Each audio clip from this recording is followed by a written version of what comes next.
श्रीराम समर्थ. सद्गुरू श्री ब्रह्मचैतन्य गोंदवलेकर महाराज यांचे प्रवचन 7 जानेवारी.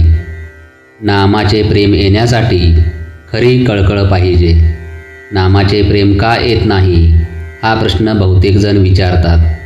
पण थोडासा विचार केला तर असे लक्षात येईल की हा प्रश्नच बरोबर नाही. मूल न झालेल्या बाईने मुलाचे प्रेम कसे येईल असे विचारण्यासारखाच हा प्रश्न आहे. मूल झाले की प्रेम त्याच्याबरोबरच येत असते, तेव्हा मुलाचे प्रेम कसे येईल हा प्रश्न करण्याऐवजी मूल कसे होईल याचाच विचार करणे बरोबर ठरेल.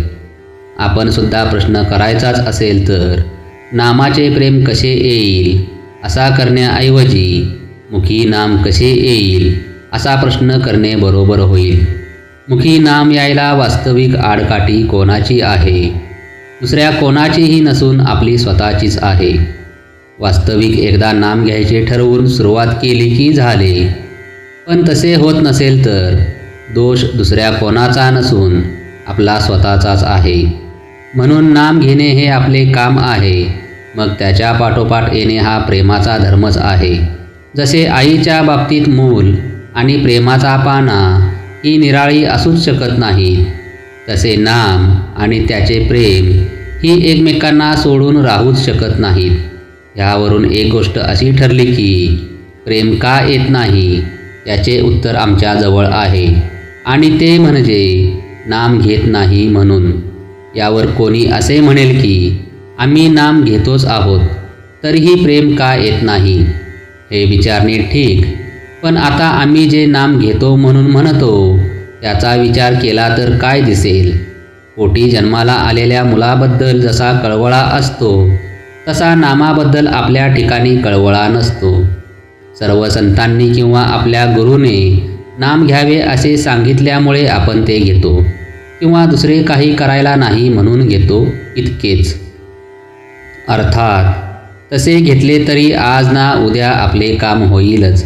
पण प्रेम का येत नाही असा प्रश्न विचारण्यापूर्वी आपण नाम किती आस्थेने घेतो हा प्रश्न स्वतःला विचारणे जरूर आहे.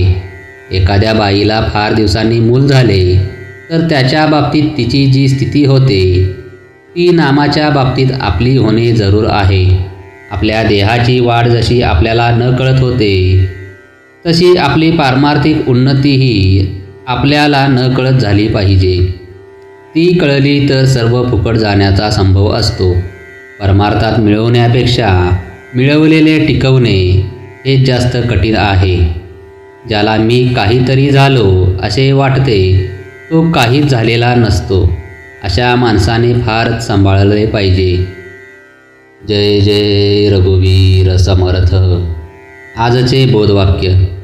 नवऱ्याला देव आवडत नाही म्हणून बायकोने नामस्मरण सोडण्याचे कारण नाही. तिने नाम घेतले तर धर्म सोडला असे न होता उलट संसार सुखाचा होईल. श्रीराम समर्थ.